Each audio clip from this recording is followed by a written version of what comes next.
My name is Elena Nicholson and I'm Director of Development at Fielding. Thank you all for joining this wonderful Graduate Fellows panel. And it is hosted by the Murray Fielder Center and Dr. Katie McGraw. And let me just introduce her as she will present this panel. Katie McGraw is Director of Sponsored Programs and Special Projects at Fielding. She has previously served as Associate Vice President for Sponsored Programs at the Chicago School of Professional Psychology, where she established the institution's first Sponsored Programs office and grew extramural funding to over $1 million per year. For 10 years, she worked as grant administrator and director of special projects at Howard University in the office of the Vice Provost for Research and Dean of the Graduate School, working with over 300 graduate faculty members and other faculty across the university. She received her bachelor's degree from Yale University, master's degree from University of Pennsylvania and Georgetown University, and her PhD in English literature from Howard University. And thank you so much, Dr. McGraw, for hosting this panel with the Fielder Graduate Fellows.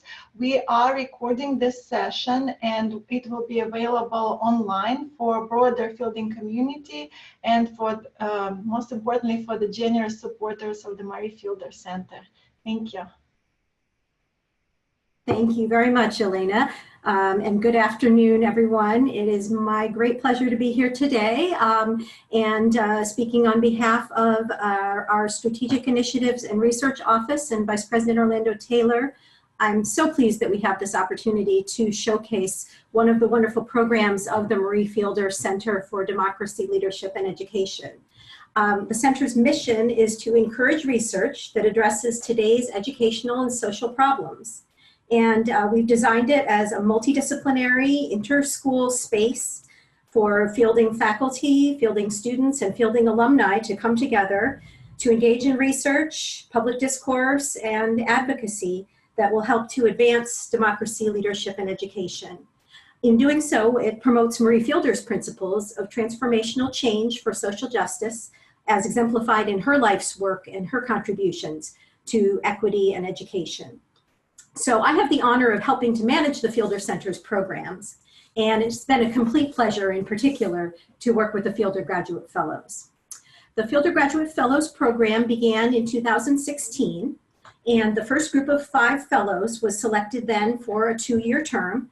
One of them's graduated, but the others are still working with us and are here today. And then this summer, 2018, we selected a second group of 5 fellows. Each of the fellows are Fielding doctoral students, and each proposed a project that draws on their own research interests, but looking specifically at how that work could be applied in the context of issues of social justice in the tradition of Murray Fielder, of course.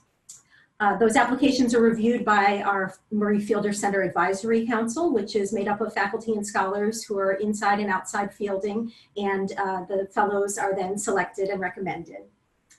We do try to assist and support our fellows in various ways, and I also think, of course, that they've become a wonderful community to support one another.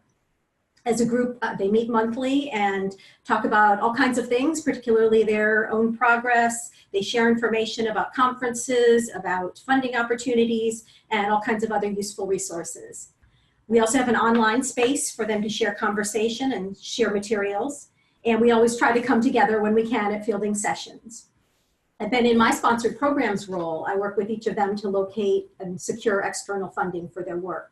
So as they discuss their work, I think some of the fellows will touch on some of these shared experiences and efforts and how they've been involved. But really, this is designed to be their show today, so I want to get to their presentations.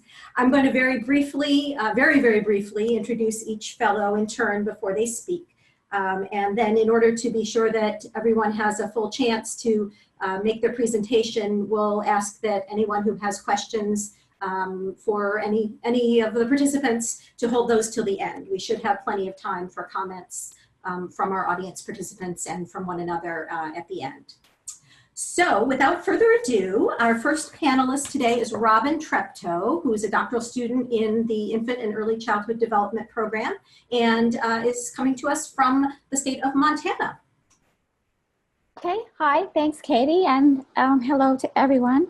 So I have been a Marie Fielder Center since the first cohort, and the research I proposed was initially a review study, but I think due to the importance of the topic, I felt the need to go beyond that. And so I did write a grant to help with one piece of what I'll talk about today. So basically, I think that what people think about babies who are born with problems makes a difference in how those babies learn and grow. And what professionals like doctors and early intervention workers think really matters, because their ideas of what a baby can do affects what families think the babies can do, which then changes the way parents might engage with the babies and how the babies might respond back to their parents in terms of the challenges and what they try to do.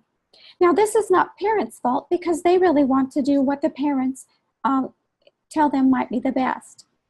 So in terms of the research, what we first needed was evidence that there was bias in these groups. So for my dissertation, I found that 93% of the children's doctors I sampled, it was a small sample of just 56, but they had high levels of hidden bias against people with intellectual disabilities. And most of them judged a few-day-old infant who had just vague signs of a disability-related diagnosis, like trisomy 21, cerebral palsy, or fetal alcohol effects, to have a lot less social, intellectual, and daily living skills than an infant who had a more neutral diagnosis like meconium aspiration syndrome. And we looked also, a small group with the grant I mentioned, looked at early intervention workers and found that 95% of that sample had biases against people with disabilities. And in that group, we also did a one-day, 6-hour intervention, and we were able to reduce that down to 72% after our 6-hour training on bias awareness. So our next steps are to try to fund and roll out these and similar studies to large national samples of pediatricians and early intervention workers. Maybe we'll add videos of babies to see if that changes how the bias plays out, and we'll also build tools. And we think that measuring and reducing professional biases against disabilities will help more babies learn, grow, and be all that they can be by giving people, parents, and other people more hope when poor outcomes are expected based on a diagnosis that an infant might have when it's born. And I'm very grateful to the Marie Fielder Center for the opportunity to really dig into this topic. Thank you very much, Robin. That was wonderful. Okay, our next speaker is Greg Williams, who comes to us from Tennessee, and he is a student in the Human Organization Development Program. Thank you, Katie. My dissertation's title asks, how can truth claims of voter fraud influence public policy, a political discourse analysis? And I address how the repetition of truth claims produce wide acceptance. I argue that cognitive bias and deception play significant roles, and I examine the public discourse of voter fraud. So my dissertation asks two vital questions. First, how do proponents of strict voter ID laws frame their cases for relevant legislation? And then where does this research originate that they cite in state legislative hearings to support their claims? So using Kansas's Secure and Fair Elections Act, I wanted to understand how voter ID proponents successfully influence legislation. The units of analysis are testimonial letters that Secretary of State Chris Kobach presented from citizens and experts, including himself, to persuade the Kansas Senate Committee on Ethics and Elections to pass a restrictive voting law. And I applied a content analysis to the disciplines of political discourse analysis and discourse analysis of racism. The three broad emergent themes include voter fraud, voter ID as the solution, and immigration, or more commonly, illegal aliens. Then I scrutinized the sources that voter ID proponents used, and I'm now in the concluding chapter where my arguments have emerged from 5 primary findings that formed a definite pattern. First, the voter ID proponents continually repeat that voter fraud is an endemic national crisis that's changing our election outcomes to favor Democrats who are guilty of willful blindness to undermine U.S. democracy. Second, the voter ID advocates vilify their political opponents, non-European immigrants and large urban centers, by creating images of diseased, dishonest, violent animals who want to impose their lifestyles on white America. Third, the GOP political actors manipulate their audience by cultivating solidarity, dividing them, the out group, from us, the in group. And fourth, with repeated urgency, the voter ID champions press their legislators to take legislative action to fulfill their oaths to their constituencies. And then finally, the voter ID proponents offer an excessive number of anecdotes and downright lies from biased, even racist sources. However, they cannot cite one empirical datum to support their truth claims.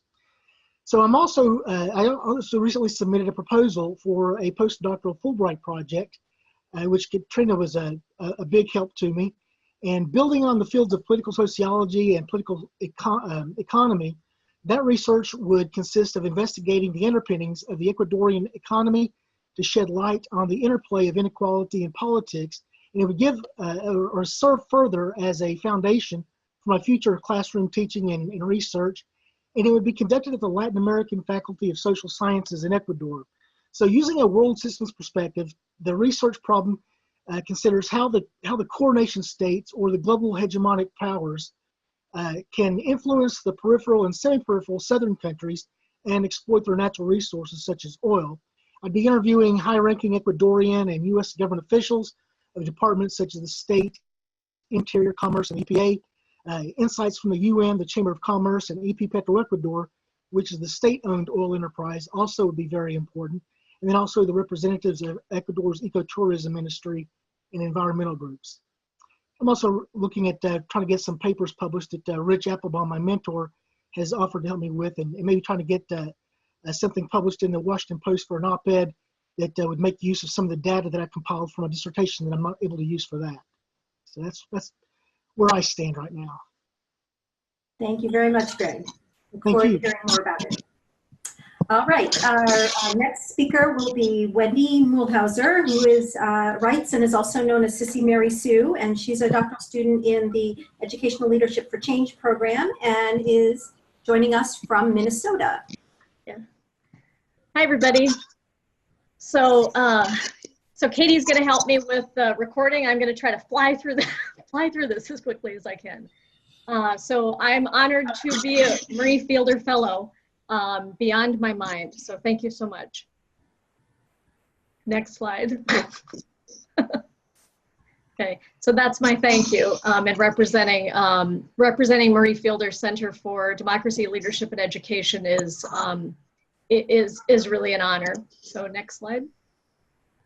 So my dissertation is going to be surrounding empathy and racial equality, and it's based on my children's book, Jelly Beans, the Cheetah, and Hope. Another component that's really important to me is showing that where we use play, it helps students better understand empathy because they can embody the feelings and the emotions of the characters. There's a musical play that will be coming up this fall based on the book. Next slide. So collaboration with interns surrounding social justice is such a huge strategy, I believe, to help in this area.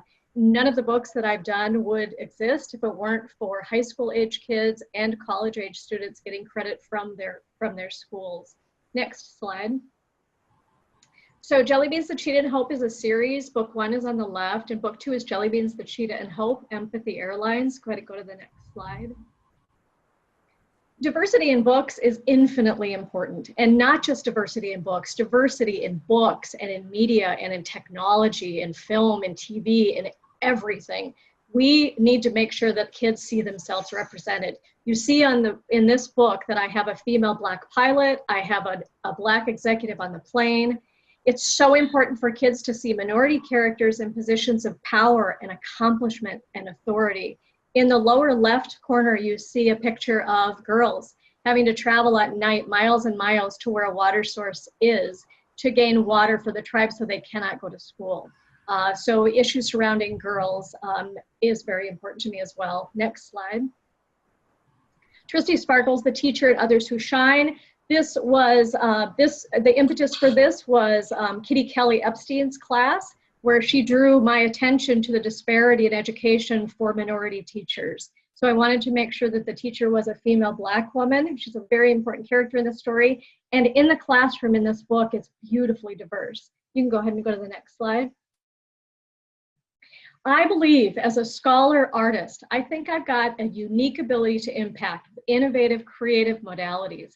In a Theories of Change class that I had, I really got to thinking about how, because I'm outside of the system to a certain degree as an author, as a playwright, as a lyricist, I'm able to impact in a unique way. And I have a vantage point that I think comes from a place of power, positive power.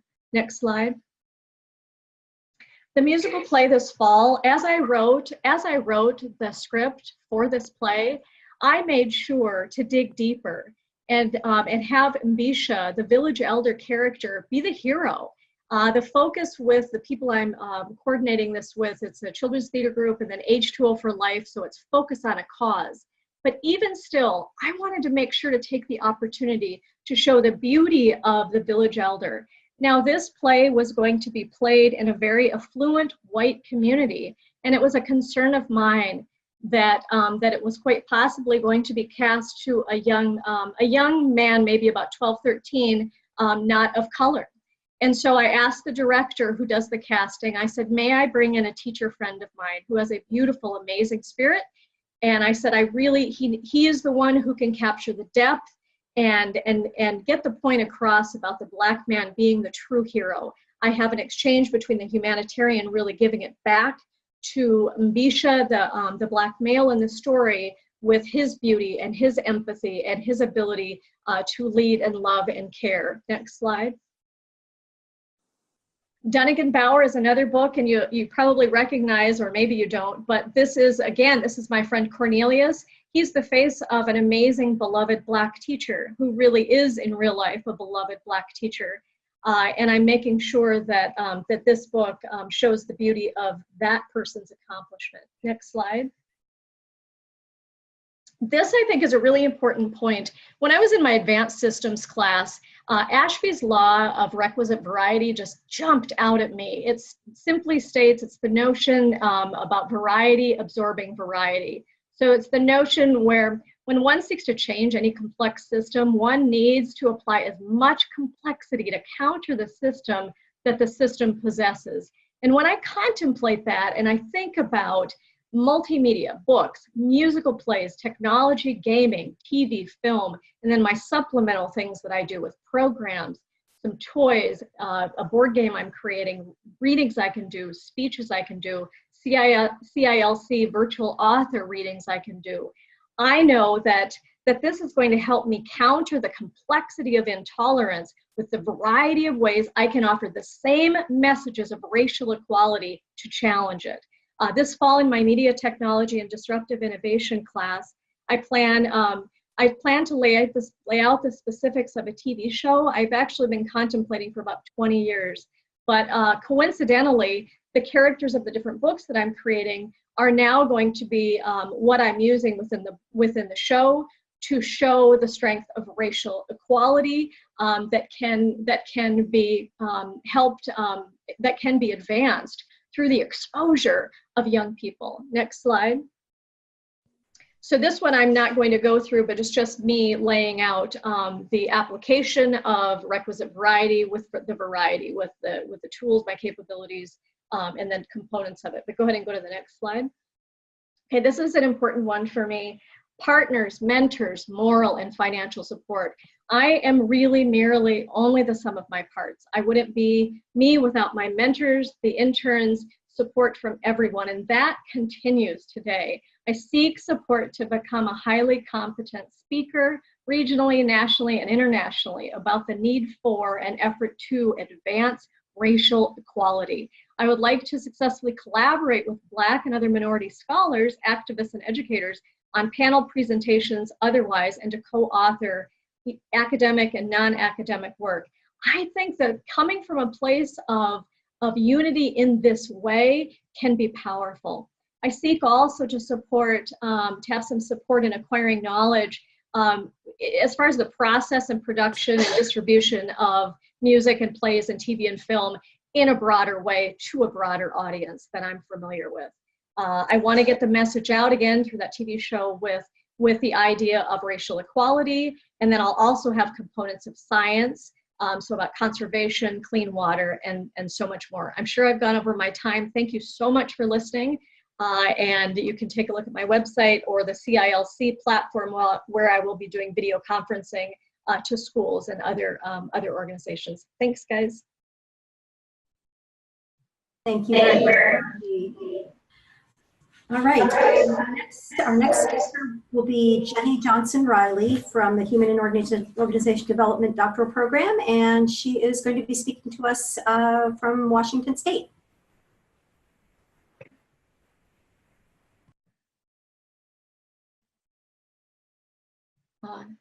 Well, take off your.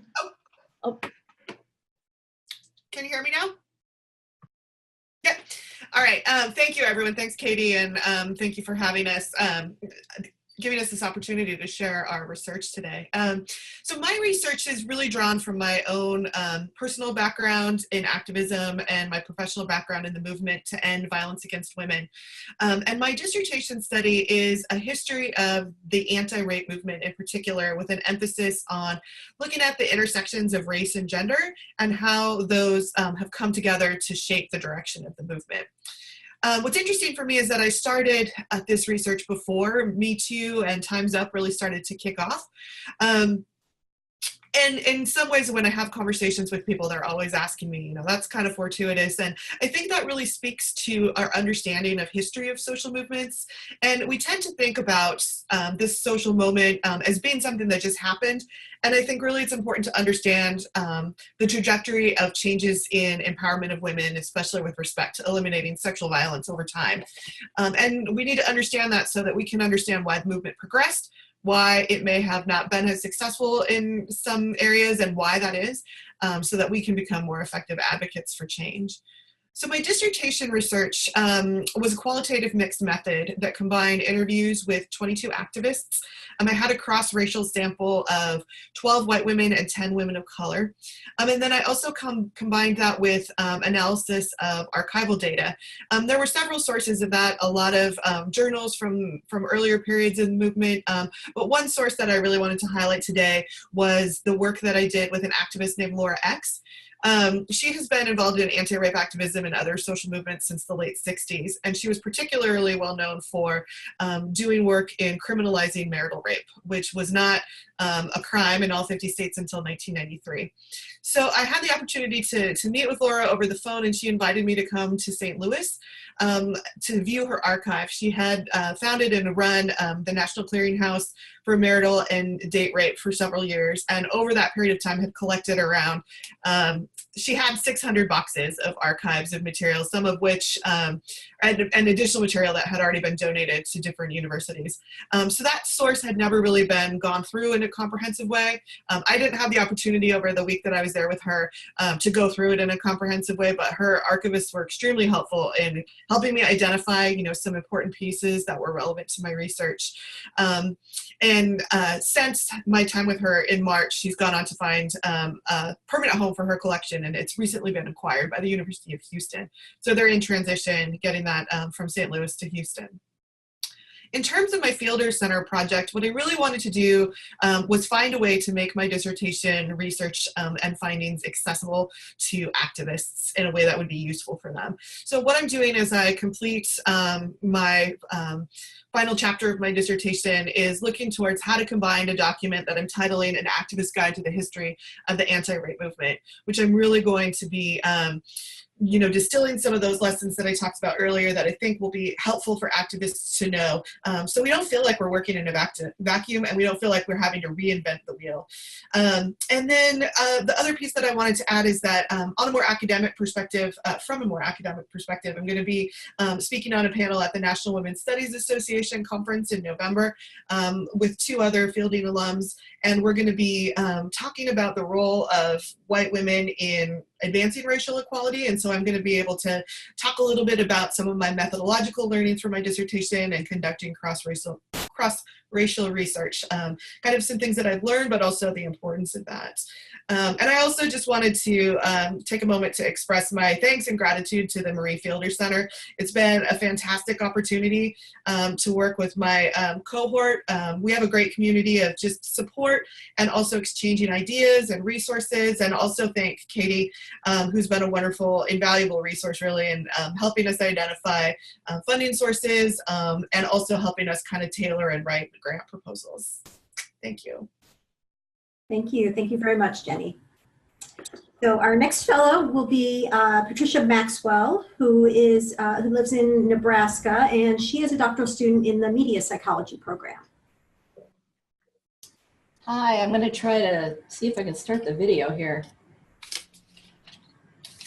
Ah, it works, and my hair is a fright. Okay. Well, first of all, thanks so much for giving me this opportunity to share what I'm working on. And it's so exciting to see everybody and hear about what you all are up to. It was great meeting you there in Chicago. So my project is about, I'm in the media psychology, but it really comes out of my prior life experiences. My background, my personal history is I'm an activist. I've always found myself involved in all kinds of interesting things. And after 9/11 especially, I became quite involved in all sorts of things in my community of Los Angeles at the time, and was down in Los Angeles, part of the marches, and was, pulling together rallies in grassroots events. And one of our speakers that we presented pulled several thousand people to the presentation, and it was a wonderful experience. And it was also very disheartening because at the end of the day, we didn't stop the Iraq War, right? So I remember thinking, oh, all that work and nothing happened, and feeling so dissatisfied with that experience, and trying to understand what it means to be a part of a social movement and a democracy that seemed like it didn't have any impact. And now moving fast forward, 17 years later after 9/11, and now with more academic and life experience, and still being involved in my community and trying to have a voice and speak for those who I feel are underserved in many ways. I really feel honored to be a part of this Fielder project, and I'm working on a study that came out of the Parkland shootings this last February, and I gathered up about 1.5 million tweets, and I am going to have to still figure out how I'm going to analyze them, although the methodology is going to be mixed methodology. I know that for certain. I just don't know to what extent.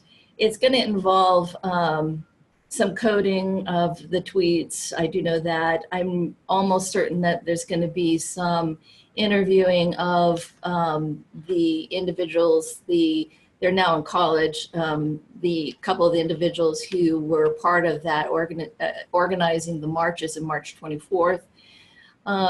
But I really am dissecting how the social media component either helped or didn't help or confused their efforts to get their message out, and the overall outcome of that.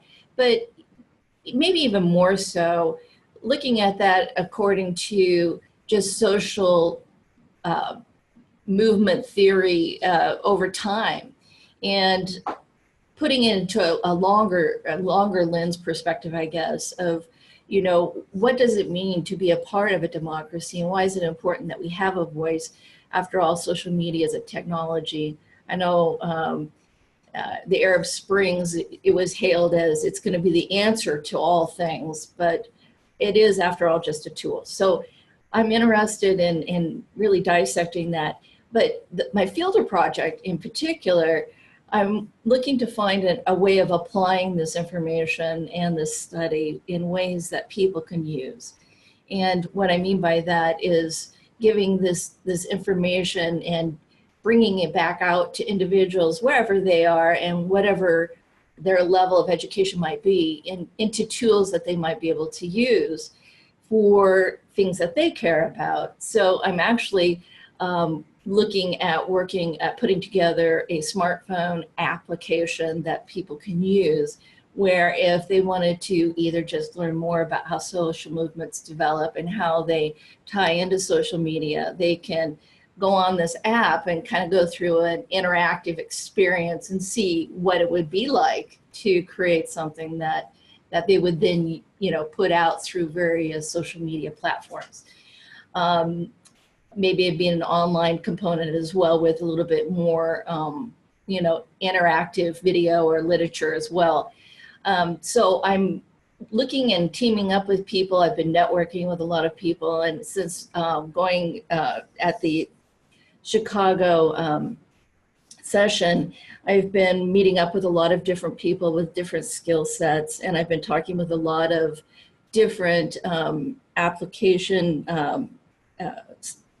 groups and trying to figure out how I might be able to work with them.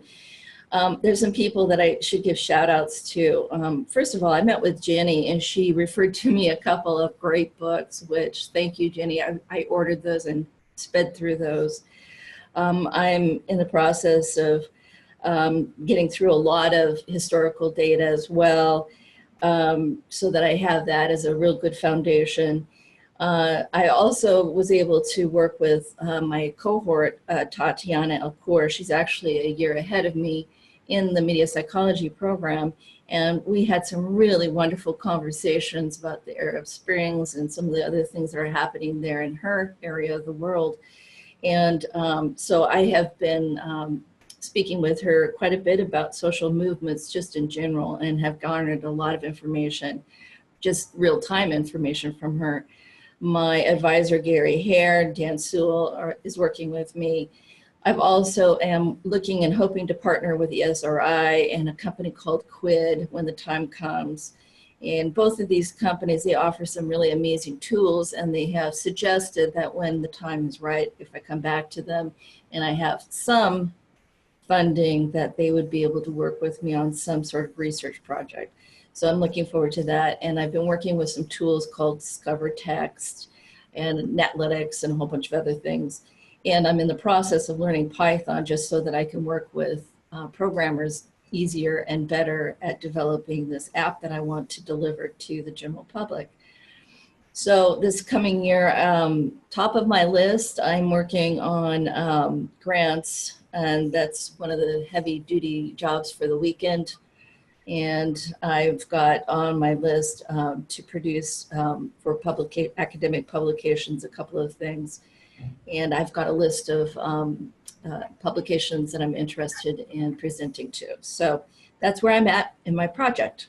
And again, thank you so much for this opportunity. Thank you so much, Pat. Okay, next we will hear from Susan Eddington, who is actually also a media psychology doctoral student and lives in New York City.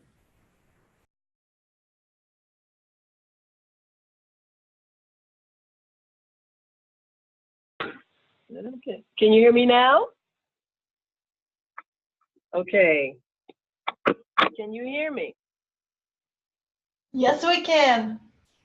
Okay. All right. Well, I was trying to start the video, but I don't know if you can see me. That's not me on the screen.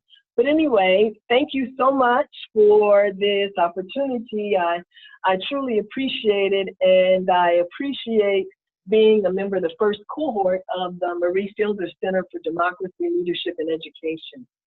My particular research is a content analysis of media representations of Black women in prime time, whether we've made progress, whether there's been regression, or whether it's the status quo. I was brought to this research because I have spent most of my life as an activist in the women's movement. I lobbied for ERA in 1973, and was also involved and learned about the difference in issues that affected Black women compared to the issues that affected white women. So I have continued to work in that area. I've been president and led many organizations that work for gender empowerment and increasing political opportunities for women. I've been an elected official. You know, I've done a lot, and I've had a lot of opportunity to see the disparity that impacts particularly Black women. So my interest in media representations is because media is our primary cultural influencer and holds a tremendous sway in attitudes and behavior, particularly in terms of how people regard others with race. So when we're talking about intergroup relations. So I develop programs beyond my work has always included communication strategy, issues management, and developing strategies to address problems. So this was one I chose to tackle, probably because it's been a lifelong concern. But my work since I've been at Fielding has looked at media representation and media effects. And I have a longer term interest in media literacy. So my Fielder project is partnering with the Congressional Caucus on Multicultural Media. And this particular body, this particular caucus in Congress looks at media, how people of color particularly are shown in various forms, on television and film and games, opportunities for people of color in media, and generally everything that surrounds how media impacts our lives. So I was very fortunate that they were enthusiastic when I called them about a potential partnership. So on October 4th, I will moderate a roundtable that's being presented by the Congressional Caucus on Multicultural Media. And we'll talk about not just the findings of my research, but my findings perhaps of the meta-analysis and the research that I've been conducting since I've been in the program at Fielding, which has looked at these issues and the consequences of these issues. So the roundtable will bring together scholars, business leaders from around the country, some of global multinational corporations, and people who are interested in issues of diversity and inclusion, other educators and activists. And we will look at media representation and my research as a point of departure, and to develop a conversation about how do people cope. We will look at what's positive, the progress that we have made, and where we are now, and what should be supported and encouraged, what can be replicated, and how do you help people to mitigate the negative consequences. So Black women historically have not been seen much on television, but now there is a rash of programming that has Black women as the primary character. So that might be a good thing. It is a good thing if the characters are portrayed with more depth and complexity than they have historically been shown, but that's what my research will explore. So beyond the roundtable, because that's just to launch the conversation, I have proposed, and the caucus has agreed to support me in developing a national conversation that looks at media representations, not just of Black women, but of women of color, and how those representations impact their well-being. So when we talk about their well-being, we're talking about not just racial oppression or intolerance or issues regarding diversity and inclusion, but also economic injustice. We talk about healthcare, and criminal justice, and just the perceptions that are formed that impact how people live. The goal is to address the racism that's in our faith. It's not hidden. It's no longer something that's under the table. So we have to have a bolder approach in addressing this issue. So I'm very pleased to have a congressional caucus that has agreed to work with me in making this happen. And the many corporations that have come on board that have said, yes, this is a very important conversation, and let's talk about what we can do to move it forward. So thanks again.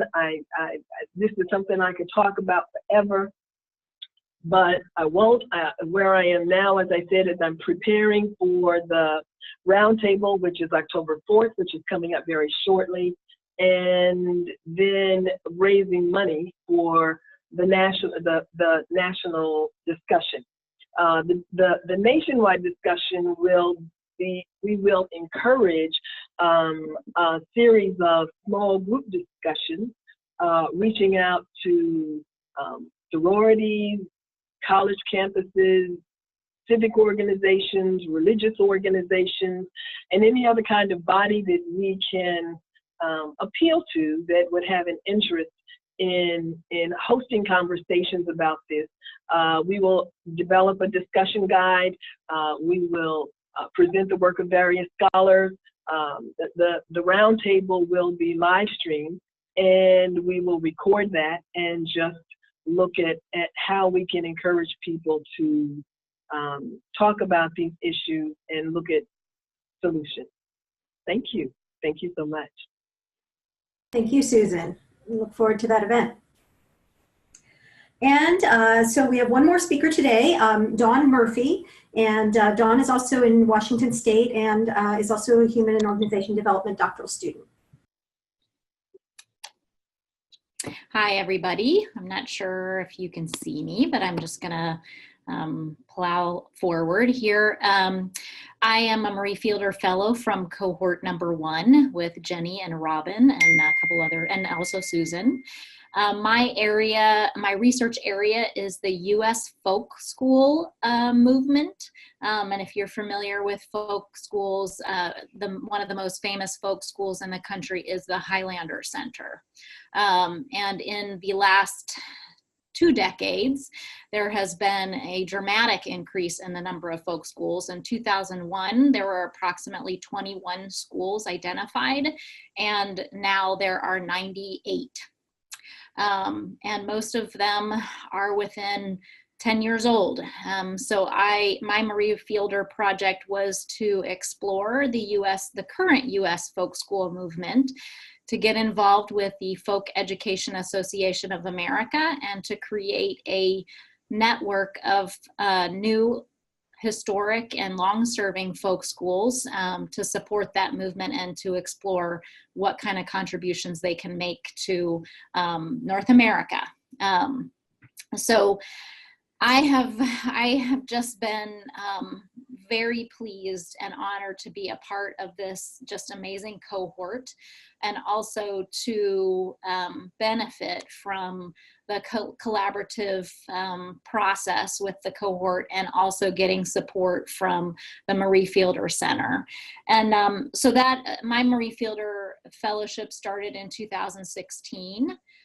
In the fall of 2017, I applied for a social transformation project grant through the Building Inclusion Council. And that grant was to really support face-to-face and regional meetings of the folk school network. That was awarded. We're looking forward to a second year of funding through that. So that was a small grant of $8,000. But also in early spring, I really examined the work that I had done through Marie Fielder as well as the Social Transformation Project, and was able to based on all of that work, put together a collaborative process and grant application for federal funding, which will be awarded on October 1st. So it's a 2-year community-based research project, and the funding will provide approximately $100,000 in the first year and $100,000 in the second year. So I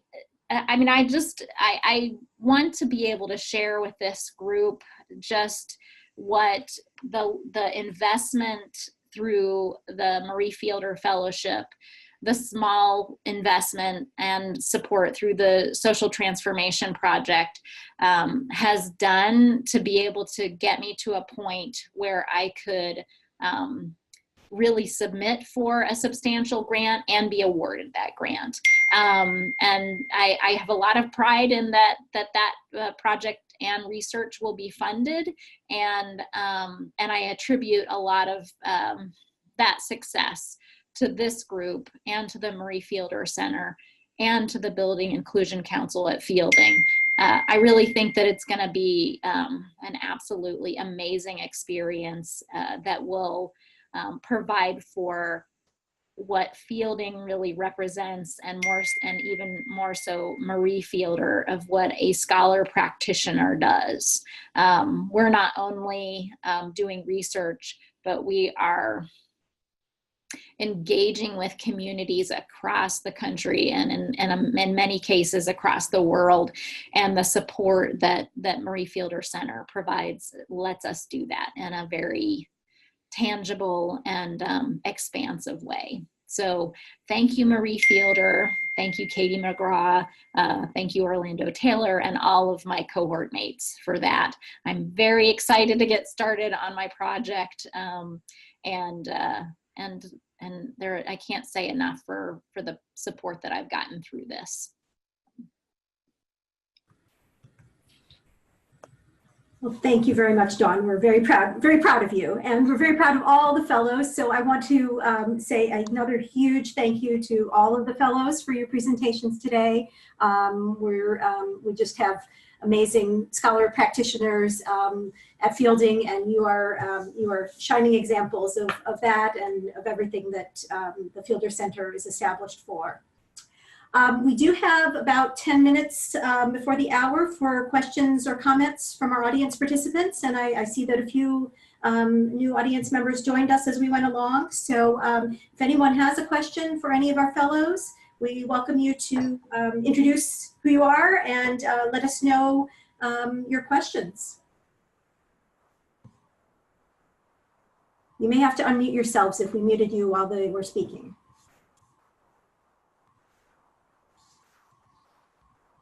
Katie, this is Anna. Hi, Anna. Hi. I have to run actually off to go to an appointment at 2. So I'm going to ask and run, or I'm going to ask and listen and then run.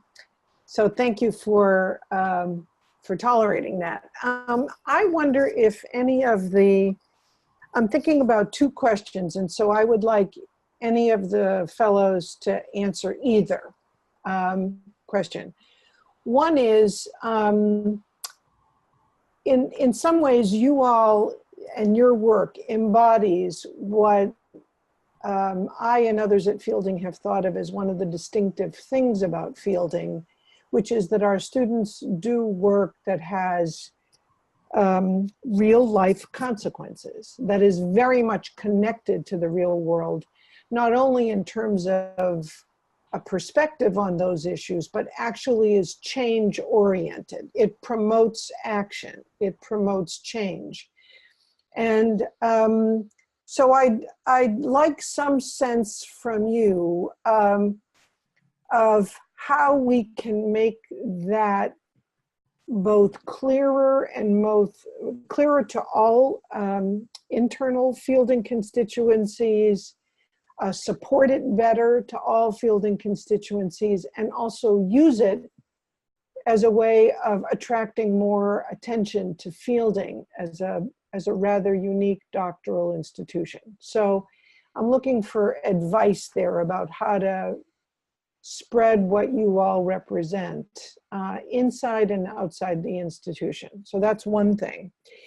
That's one question. Another question could be, how did your work, is your work changing, or did your work change because of something you learned at Fielding?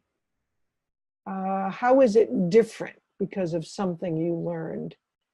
And that can be either through coursework or just through the ether. I don't know, it doesn't have to be formal. I'm just wondering if you can point to some specific influence that Fielding had on the direction and formulation of your work. So thank you. I can speak to both of those. I'll go to your second question first, and that is, for me, it's strategy. The theories of change class and the systems, and then the advanced systems class gave me specific knowledge as far as how to look at impacting social justice change, so that's that one for me. And then the other one, I think Jean-Pierre is doing such a great job of capturing. He took some video of Lugene and Donna when they began at their NSO. I think doing video of people with the specifics of who they are could be really quite compelling, because it's so fun to hear everybody today. Everybody is just passionate and has such amazing ideas and initiatives. So I think video could be a representation, and then I'll let other people weigh in. Well, always, for me, fielding is everything. I would not have had even the thought in my head to do anything that I did in terms of my project. And then also I'm part of Josh Fader's Incubator Group. So it's a support group he has for researchers in the IECD program. And so it's really great because we meet once a week and provide one-on-one support for these types of ideas. So I guess even one way to roll it forward would be for Fielding to consider those kind of small cluster groups, lots of different places, because it's really been very powerful for us to just, what he does is he goes through and just has people review their project for the week, and you get anywhere from 1 to 3 minutes, maybe a bit more if you're having a knotty problem, and people weigh in, and you feel like you're not isolated, because it's hard for me to think about doing research in isolation. So that's all I have to say. I could add my 2 cents worth on that. Well, for me, I caught a break in 2016. I submitted four abstracts to the American Sociological Association for their annual conference meeting, and I got four papers accepted. So I gave 4 presentations. And that was a really good way, I think, for students, professors too, for that matter, but especially for someone such as ourselves, submitting papers to conferences is a great way. If you can get accepted and be able to give a presentation at a national conference, that's a great way to get the word out. And as far as being able to determine a research project, I started out looking at doing something more generally about structural inequality or economic inequality, looking at the democratic effects of the inequalities in America. And when I took the course, the KA, I did a double KA with Rich and Keith Melville on structural inequality, and then the social in environmental justice one. And when I was doing my research on inequality, economic inequality, I started looking at I just started looking at voter fraud as an issue, which had always been a subject that was of interest to me. But I found out that in doing that for one of my KAs, that there was not one piece of empirical research that gave an argument that voter fraud was a serious, widespread problem that happened systematically in the U.S. So that's really what helped me find, just doing the KA work, opened up my eyes to something that I really didn't perceive before I started my program. And this was in my first or my second, I guess my second semester.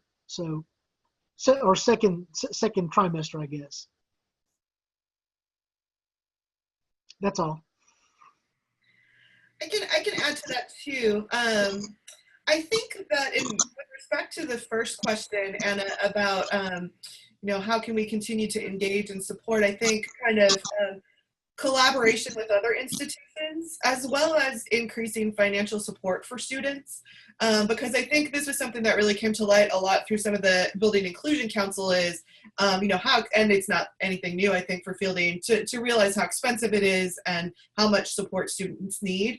And I will say with that, though, that I've seen a lot of change in a positive direction during my time at Fielding. I've seen a lot more opportunities for scholarships. And I think, through the Fielder Center and other programs, opportunities to collaborate on external grants has been really helpful, and also increases, awareness of the university. With respect to your second question about changes for me, I think I would point to the cluster around transformative learning for social change in HOD, and some of the intensives that I did as part of that, like with the Highlander Center and other intensives in different parts of the country, having the opportunity to visit with communities that were applying some of the theories of change that we were learning in action, and to really understand the systemic nature of problems, rather than seeing them through an individual lens, has probably been the biggest thing for me. This is Susan, and to your first question, I have to agree with Greg. I have presented my research a number of times and have been invited to international conferences in a number of places. And when I talk about media psychology, people don't know anything about the field. So they're always amazed at how media can influence attitudes of racism and intolerance. And that's an eye-opener. And then I talk about the fact that the PhD program at Fielding is the first of its kind, certainly in the US. And people are always impressed by that and the work. But the second part of your question, what the exciting thing for me was, because so much of my work throughout my career has included developing strategy to affect attitudes and behavior. When I came to Fielding, I learned to do the research to support my work as opposed to having to hire someone to do my work. But beyond that, what was really exciting was to understand the science behind how attitudes and behavior are formed, or how media influences how attitudes and behavior are formed or affected. And so it was that knowledge that really that excited me, and honestly, I share it everywhere I go. When people hear about my work, and especially because I delve so deeply into how attitude, not only how these negative attitudes are formed, but also the use of media as a tool for pro-social behavior. And so it has just caught a lot of attention, and people are as interested in the various topics that I'm interested in exploring. And this is all a result of the things that I was exposed to in this program, and the possibilities of how to use the media as a tool for pro-social change. So it opened up a world that took me beyond what I did for a living to understand how it happened, and to be able to use it in a much broader sense, and then to apply it not just to what's happening in a local environment, but to be able to look at how it could have, how there are global consequences, and the very work that I'm doing could be applied to so many situations. So honestly, I tell people you cannot imagine how absolutely thrilled I am with the work, the education I've gotten at Fielding, and the support that I've gotten from everyone at Fielding, and being invited to be a fellow of the Marie Fielder Center for Democracy, Leadership, and Education really just paralleled the work that I've done all my life. And so it just felt like a natural thing. And then the support there has been tremendous. Katie is always right there to help you try to find funding for whatever I can dream of. And really that level of support and encouragement means a lot when you're blazing a new trail. Thank you, Susan.